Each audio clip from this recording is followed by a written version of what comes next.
जय हिंद, नमस्कार। मैं अंबर जैदी स्वागत करती हूँ आप सबका एक बार फिर से हमारे आज के कार्यक्रम में। और आज बात करने वाले हम ईरान में चल रहे आंदोलन की। ईरान में जो इकोनॉमिक डाउनफॉल और रियाल की जो गिरावट, इकोनॉमिक क्राइसिस के चलते जो अपराइजिंग एक बार फिर से ईरान में नजर आ रही है।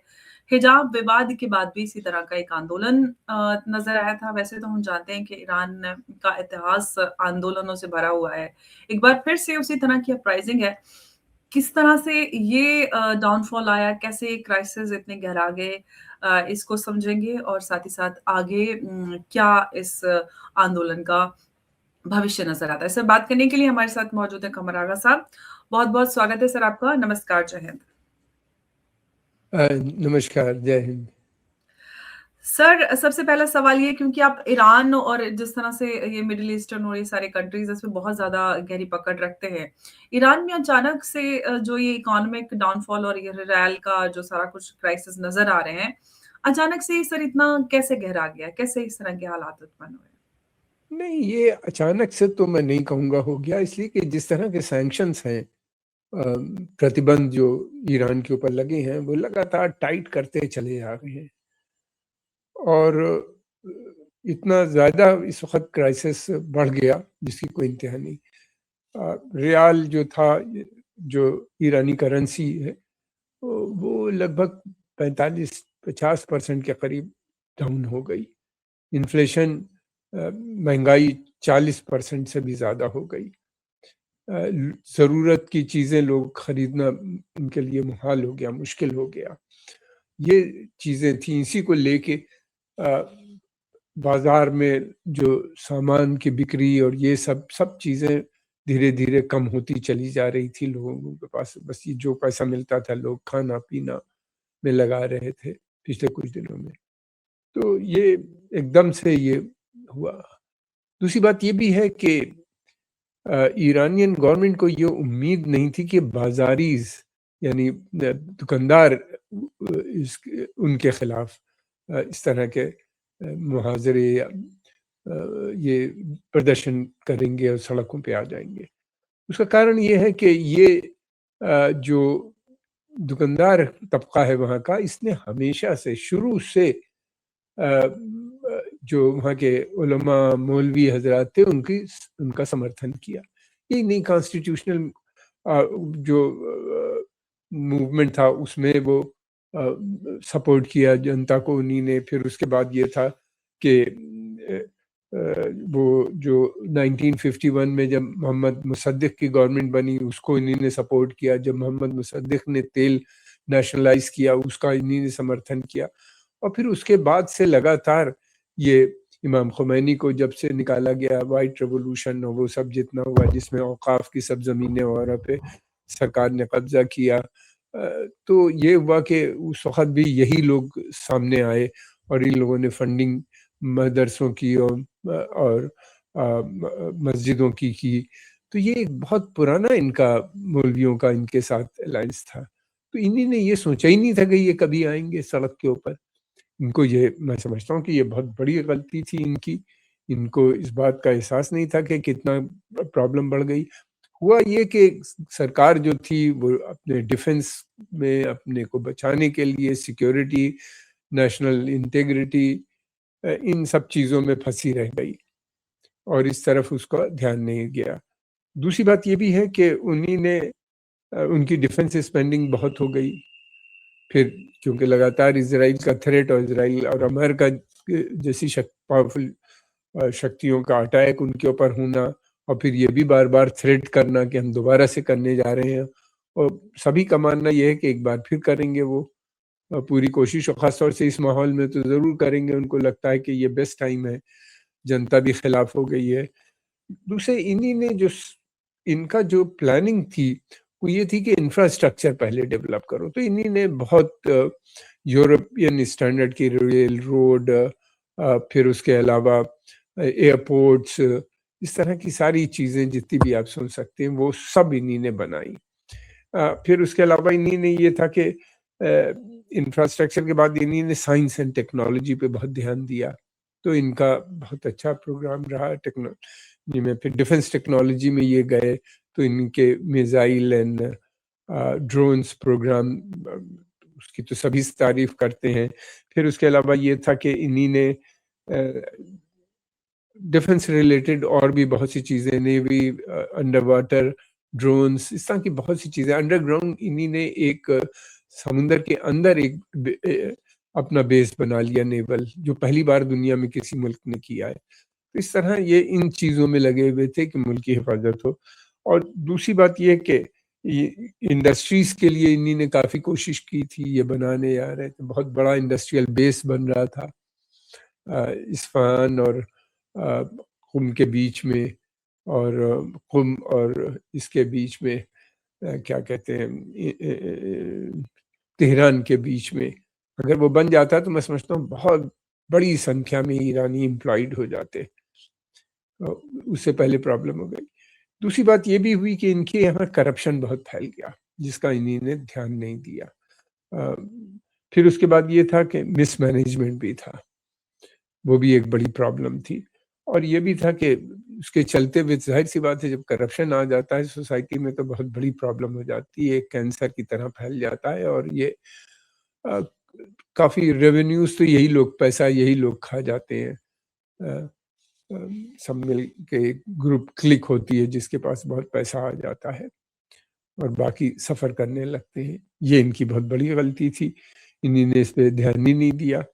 और इस तरह के बहुत सी चीज़ें हैं क्रिटिसिज्म। दूसरी बात ये कि मैं समझता हूँ कि ये जो इन्हीं ने अब इकोनॉमिक रिफॉर्म की बात कर रहे हैं, नया रिजर्व बैंक का गवर्नर अपॉइंट किया, ये इनको पहले कर देनी चाहिए थी। ये कहीं ना कहीं मैं समझता हूँ जो प्रेसिडेंट पेशगियान हैं उनकी कमज़ोरी नज़र आती है इसके अंदर। बहरहाल अब दूसरी बात ये कि अच्छी बात ये है कि इन्हीं ने दबाने की कोशिश नहीं की, और ये दबा भी नहीं सकते इस मूवमेंट को, इसलिए कि ये जो लोग प्रोटेस्ट कर रहे हैं ये सब रिजीम के साथ ही रहे हैं। इन रिजीम को लाने में इनका बहुत बड़ा रोल रहा है, फंडिंग की है इन्हीं ने मौलवियों की। और फिर उसके अलावा ये भी है कि ये बहुत पावरफुल ग्रुप है, इनका जो इकोनॉमिक कनेक्टिविटी है या ट्रेड एंड कॉमर्स की जो कनेक्टिविटी है ग्लोबली, तो वो इन्हीं के थ्रू है, आइदर थ्रू बगदाद और थ्रू यूएई और through Kuwait, Bahrain, I mean different cities के साथ, या फिर through Russia, through central Asia, China.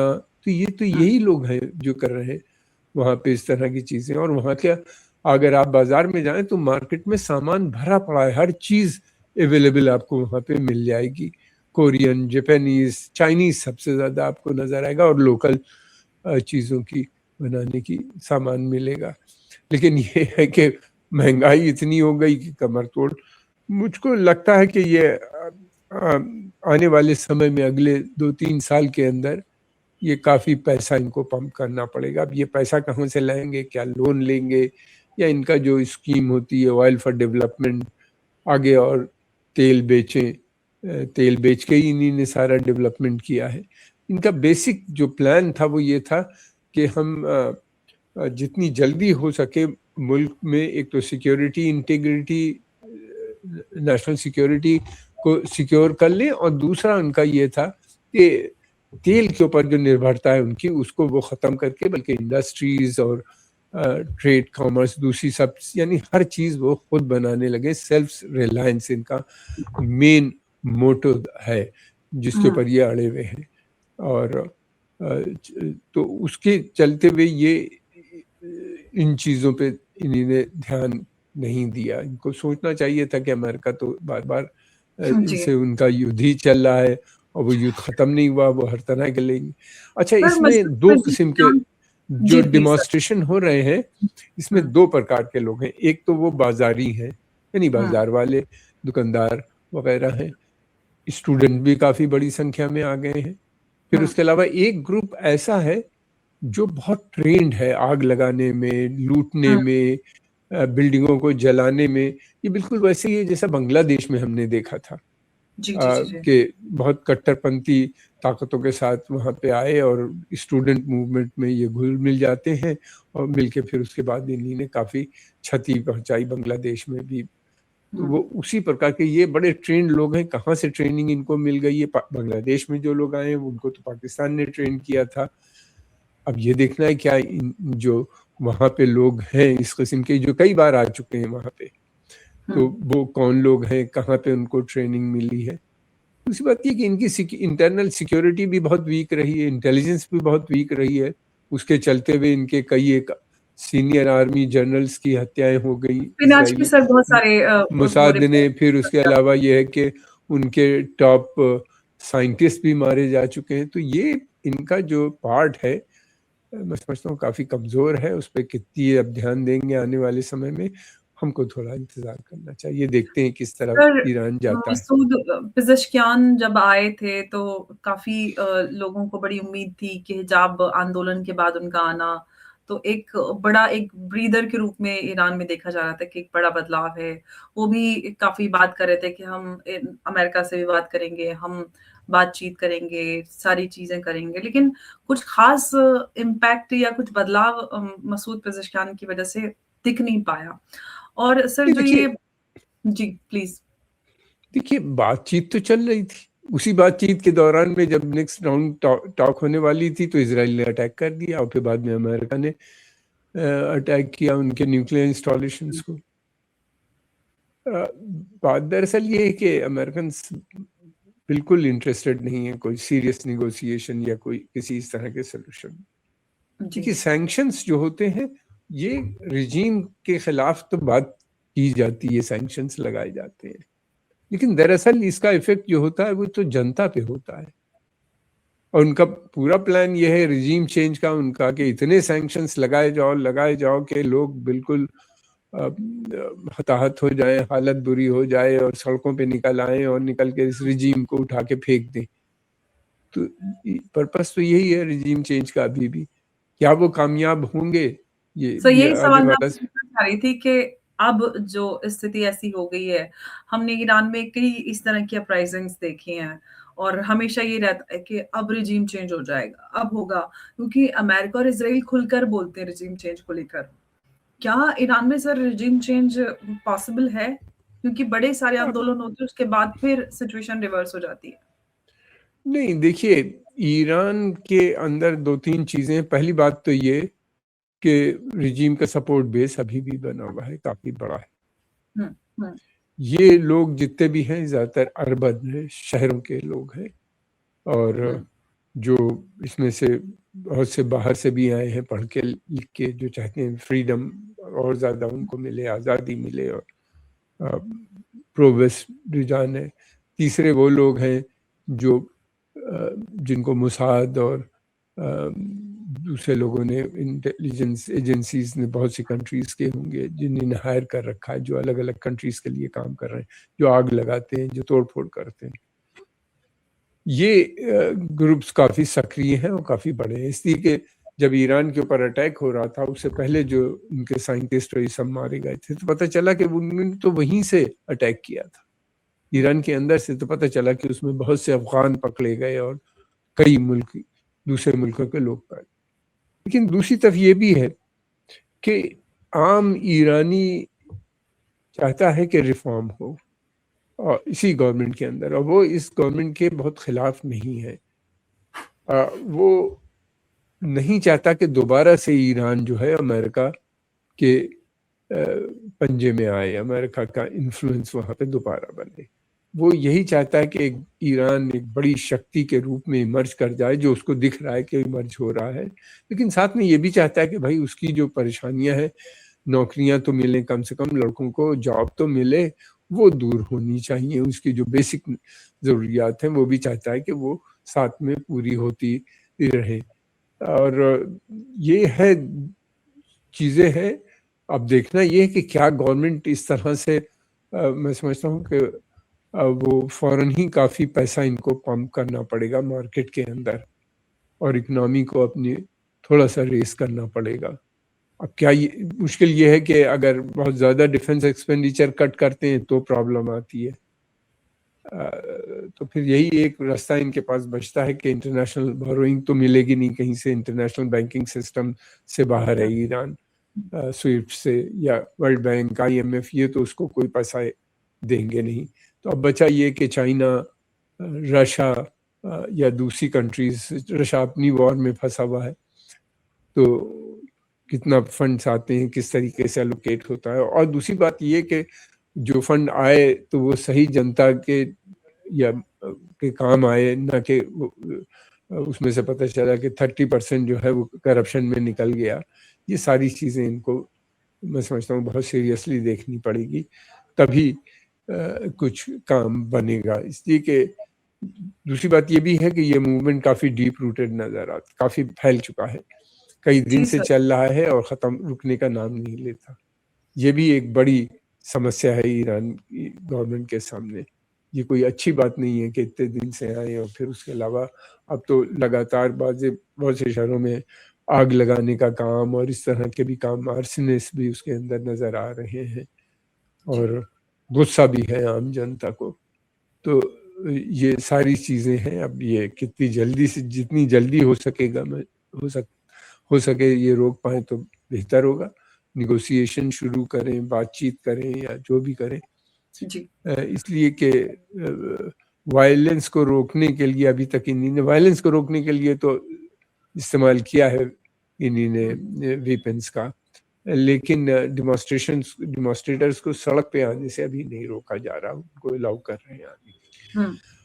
ये एक मैं समझता हूँ कि अच्छी बात है एक तरह से देखा जाए। डेमोक्रेटिक सेटअप में डिमॉन्स्ट्रेशन करना तो अच्छी बात है, अपनी डिमांड्स रखना। अगर नहीं रखते तो फिर कैसे पूरा होता जी। प्रॉब्लम यह है कि जो और अनासिर हैं, जो और ग्रुप्स इनके अंदर हिडन है, वो इनके लिए बड़ी समस्या है। सर, अभी जो सिचुएशन हम देख रहे हैं, जो प्राइसिंग ईरान के अंदर नजर आ रही है, उस पे अमेरिका और इजराइल का क्या आप उसका उनकी पॉलिसीज में क्या कुछ देखेंगे? साथ ही भारत, अगर अमेरिका में इस तरह के हालात खराब होते हैं, इंस्टेबिलिटी बनती है, तो रिपल इफेक्ट इंडिया पर क्या नजर आएगा या ओवरऑल एशिया? देखिए, ईरान के अगर हालात बिगड़ते हैं, इंस्टेबिलिटी होती तो पूरे रीजन में फैलेगी, उसको रोकना बड़ा मुश्किल काम है। और अमेरिका का वर्चस्व बहुत स्ट्रांग हो जाएगा पूरे क्षेत्र के लिए, और वही नहीं बल्कि रशियंस के लिए भी और चाइना के लिए भी बहुत बड़ी। ईरान रोके हुए है दोनों को। ईरान गेटवे है सेंट्रल एशिया का, फिर तो रशिया को भी वो घेर लेंगे और ईरान के माध्यम से सेंट्रल एशिया, और सेंट्रल एशिया से चाइना मिला हुआ है। तो मैं नहीं समझता कि ये दो बड़ी पावर्स जो हैं ये आसानी से ईरानियन रिजीम को गिरने देंगे इकोनॉमिक फैक्टर्स के लिए। हाँ, जनता अगर तय कर लेती है कि रेवोल्यूशन है, तो शाह जैसे रिजीम को उन्होंने उखाड़ के फेंक दिया था। लेकिन अभी उतना बड़ा मूवमेंट और उस तरह की शाह के खिलाफ तो एक नफरत थी, वो नफरत अभी नजर नहीं आती, बहुत छोटे से सेक्शन में है वहाँ पे। और दूसरी बात ये कि इजराइल और अमेरिका जो है, इनकी पॉलिसी रिजीम चेंज की बनी है, वो अभी भी बनी हुई है। ईरान का सबसे बड़ा जो वो है, इजराइल को जो सबसे ज़्यादा गुस्सा है इस बात का कि ईरान अकेला उस पूरे क्षेत्र में देश है जिसने इजराइल की मिलिट्री सुपीरियरिटी को चैलेंज कर रखा है, और उसने डिमॉन्स्ट्रेशन करके दिखा भी दिया जब युद्ध हुआ था पिछला वाला, इजराइल ने जब अटैक किया था। और तो वो है। लेकिन दूसरी तरफ इजराइल को ये लगता है कि ईरान काफ़ी कमज़ोर हो गया है, इंटरनल प्रॉब्लम में फंसा हुआ है। दूसरी तरफ ये है कि सीरिया में उसका जो प्रो ईरानियन रिजीम थी बशर अल असद की, वो कोलैप्स हो गई, और वहाँ पे इस समय जो गवर्नमेंट है वो प्रो इजराइल, प्रो वेस्ट है एक तरह से देखा जाए।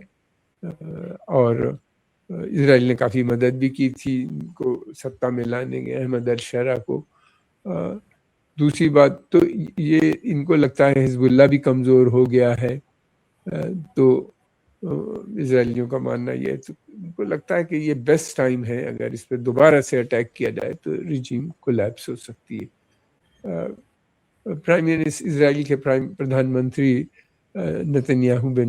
बेंजामिन नेतन्याहू अभी अमेरिका के दौरे पे थे, वहाँ पे भी उन्होंने खुल के इस मसले पे बात की है, और अमेरिका ने कहा भी है, उनका कहना यह है कि पहले इजराइल जो था हमेशा बात करता था कि न्यूक्लियर थ्रेट है, अब वो ये कह रहे हैं कि न्यूक्लियर थ्रेट के साथ साथ मिसाइल भी एक बड़ा थ्रेट हमारे लिए बन गया है, और वो ओपनली नए युद्ध की बात कर रहे हैं, और अमेरिका गए भी थे। अब कितनी सपोर्ट उनको अमेरिका से मिलेगी।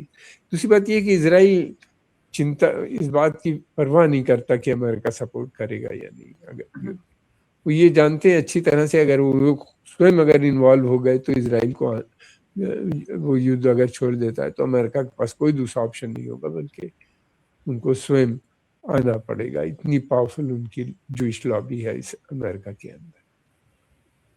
जी। सर बहुत-बहुत आपका धन्यवाद हमारे साथ इस पूरी चर्चा में जुड़ने के लिए, और ईरान में जो अपराइज़िंग हमें नज़र आ रही है, उसके पीछे के कारण और क्या इस पूरे मसले पर हमें आगे पॉसिबिलिटीज़ होते हुए नज़र आएँगी, वो आपने बताया, उसके लिए धन्यवाद। नमस्कार, जय हिंद, जय भारत। जय हिंद, नमस्कार।